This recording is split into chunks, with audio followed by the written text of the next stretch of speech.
This is Ag Matters PM from the Iowa Agribusiness Radio Network, brought to you by the Iowa Soybean Association, your source for the latest Iowa ag news headlines right here in the heart of the heartland. With reports from our award-winning team of Dustin Hoffman, Riley Smith, Mark Magnuson, and Andy Peterson. Now, from the IARN studios in Des Moines, here's Dustin. Well, hello, everyone, and welcome to Ag Matters PM from the Iowa Agribusiness Radio Network. I'm Dustin Huffman. Today is Thursday, July the 31st, 2025. Hard to believe tomorrow is August. We're only a week away from the start of the Iowa State Fair. Coming up a little later on in the program, we're going to talk with the folks at agmarket.net and take a look at the closing numbers. But first, we're going to wrap up our conversation for July with Iowa Ag Secretary Mike Naig and hear about what things he's been focused on here as we get further through the growing season.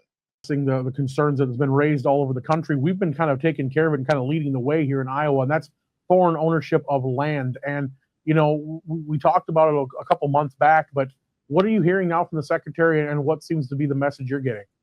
Yeah, well, I appreciate the fact, the National Farm Security Action Plan that she rolled out. And again, it shows an ability to work across agencies. So Homeland Security Secretary Kristi Noem and Pete Hegseth, Department of Defense, Secretary, and really trying to pull these pieces together to say that agriculture, protecting our critical supply chains, protecting our land from foreign ownership in a way that we do not want to see. These are critically important pieces, protecting our research.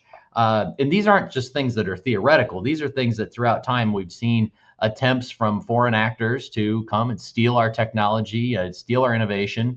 And of course, this whole issue of land ownership and ownership of farm ground, especially around sensitive installations, military installations and other. Now, in this case, yes, Iowa has been a leader. We're very proud of the fact that back in coming 1979, 1980, Governor Bob Ray, governor at the time, signed into law a prohibition on the foreign ownership of farm ground in the state of Iowa. And that's not to say that foreign entities can't own land in Iowa. They can't own farm ground into perpetuity.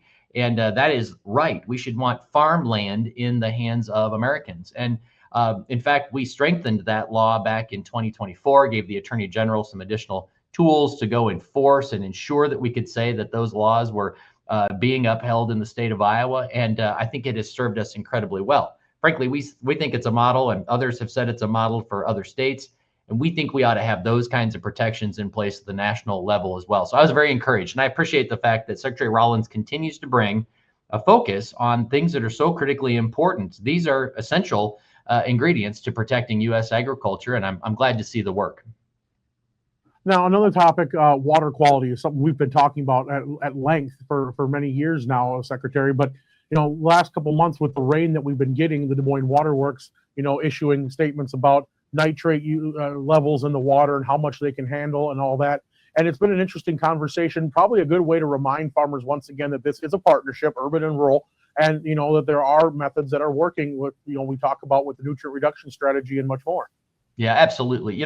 This goes back to the core of, why do we have a nutrient reduction strategy to begin with? Well, it is to address nutrient loss in every way in the state of Iowa. So that means industrial and point sources and non-point sources as well. And so it said urban and rural need to be working together, that we don't want to end up in a situation where we just point fingers at each other and say, it's your fault. And so what we need to continue to have here is an honest discussion about what's happening. The questions would be, Central Iowa Water Works needs to continue to improve their infrastructure to be able to serve the growing water demand of a very growing, thriving capital city region. It is the fastest growing metro in the Midwest, and they need to be accommodating for that. But of course, it's not all on them. We're also saying that farmers and folks upstream and communities upstream, through their stormwater management and through management of nutrients in the cropland, we need to do a better job of reducing nutrient loss. And so this is exactly the time where we want folks to be thinking about, especially around cover crops. If you're going to expand your acres, are you going to try it for the first time? Get your seed ordered, get a plan together for how that's going to happen. We're offering some cost share.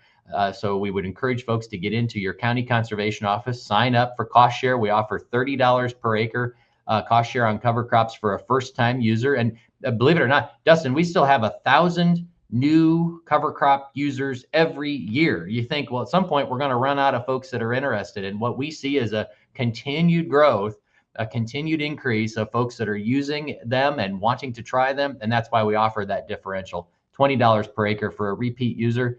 Please get in and get signed up and be thinking about what conservation action will you be taking this fall after the crop is out. It's a golden opportunity to do some work on terraces, waterways, buffer strips, certainly cover crops.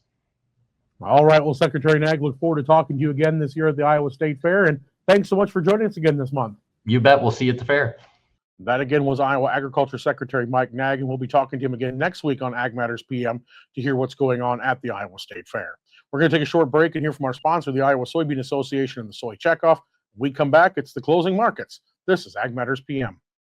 Iowa Soybean Association is driven to deliver for Iowa's 40,000 soybean farmers. We're proud to provide objective agronomic research, a helping hand with soil and water stewardship, and timely industry news powered by the Soybean Checkoff. Learn more at iasoybeans.com.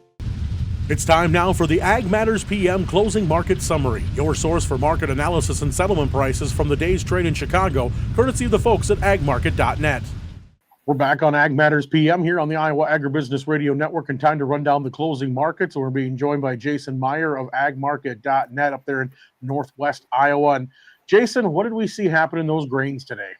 The grains were pretty quiet for the most part. The old adage, rain makes grain, continues to come into play here in the great state of Iowa.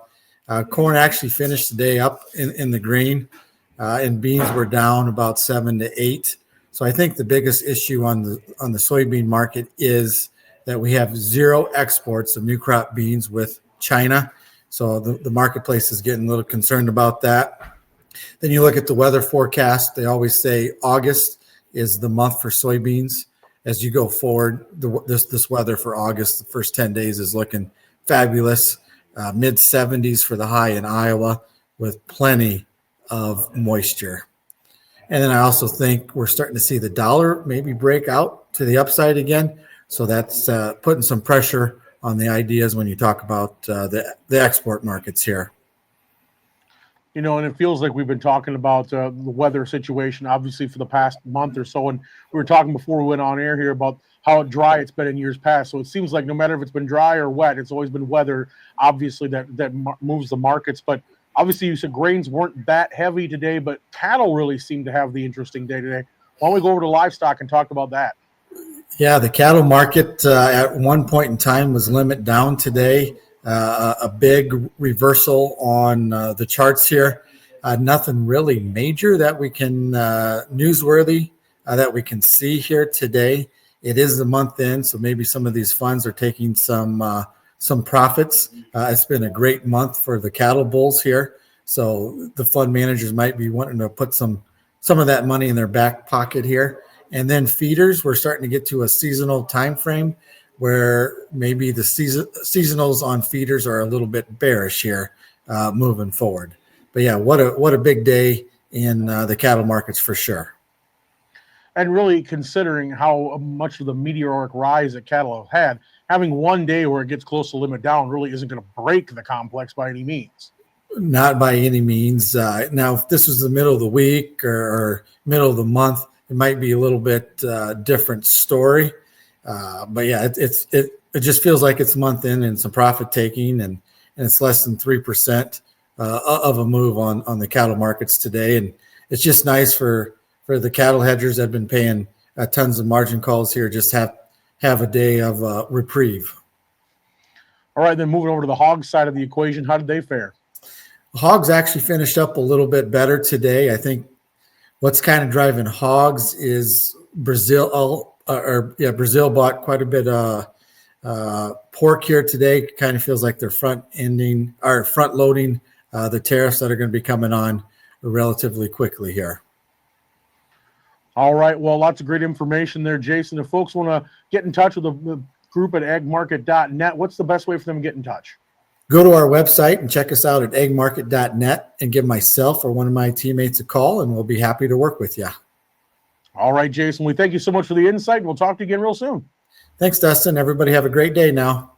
And that's been a check of our market analysis. Let's go ahead and take a look at how the numbers closed on the Iowa Agribusiness Radio Network market screen. September corn was up 2 1/4 at $3.94 even. Soybeans for August down 6 at $9.61 3/4. Soy meal up $1.10 at $2.6180. Soy oil down 92 cents at $55.58. Chicago wheat down a half at $5.23 1/4. Kansas winter wheat up 4 1/4 at $5.26 1/4. Kansas spring wheat down 3 at $5.30 even. Minneapolis spring wheat up a half at $5.77 3/4. Oats down 3 3/4 at $3.53 1/4. Live cattle down $5.30 at $227.77. Feeders down $7.57 at $331.37. Lean hogs up a dime at $107.12. Pork cutouts unchanged at $115 even. Class 3 milk up 6 cents at $17.13. And that's been a check of our closing markets, and that brings us to the end of today's show. You can find all our content online at iowaagnet.com, as well as follow us on Facebook, X, and our YouTube channel. Don't forget to subscribe and hit the bell icon so you're notified each time we put out a new video project. Also, don't forget about the free market podcast sent right to your mobile device with analysis free of charge 3 times a day on Amazon, Apple, Spotify, Google, and Podbean. From the IA Studios in Des Moines, I'm Dustin Huffman. For Andy Peterson, Riley Smith, Mark Magnuson, and Ashton Jolly, we thank you for watching. This has been Ag Matters PM.